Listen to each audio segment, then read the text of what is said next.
He made the world laugh with just a cane, a bowler hat, and a wobbly walk. But behind that unforgettable mustache was a man hiding some very uncomfortable truths.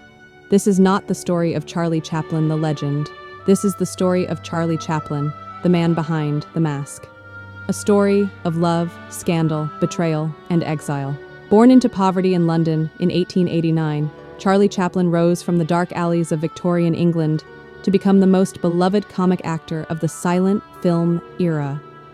By the 1920s, he wasn't just a star, he was a global icon. His character, the Little Tramp, symbolized hope for millions during times of war and economic depression. But while the world saw a charming underdog, few knew the shadows lurking behind the camera. One of the most controversial parts of Chaplin's life was his obsession with much younger women. In 1918, at age 29, he married 16-year-old Mildred Harris. The marriage was short and troubled. They divorced 2 years later. Then came Lita Gray. She was just 12 when she met Chaplin on set. By the time she was 16, he was 35, and she was pregnant. Afraid of a statutory rape charge, Chaplin married her in secret.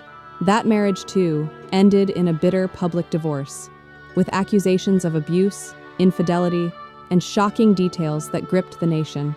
Lita's lawyers exposed intimate letters, wild affairs, and manipulation.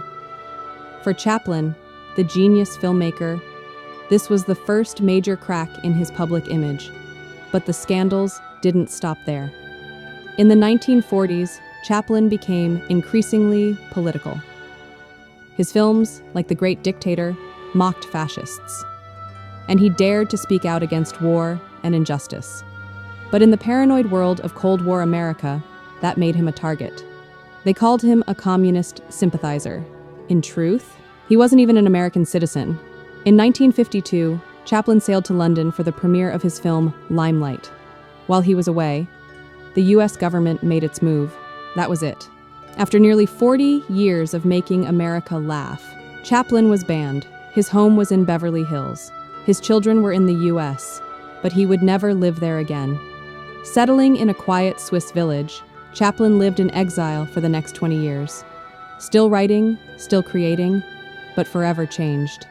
He never stopped loving the country that once embraced him, but the wounds were deep. In 1972, after 2 decades in exile, the Academy invited Charlie Chaplin back. He was now 83, frail, tired, but smiling. The crowd rose to its feet. A 12-minute standing ovation, the longest in Oscar history. It was the night America said sorry, without using words. Charlie Chaplin was a genius, a pioneer who changed cinema forever. But he was also a man, flawed, complex, and often at war with the world around him. His life reminds us that legends are not always saints. Behind every spotlight, there's a shadow. And sometimes, those shadows tell the most powerful stories of all. If you want more untold stories of legends like this, hit subscribe. And let us know in the comments, what part of Chaplin's life surprised you the most?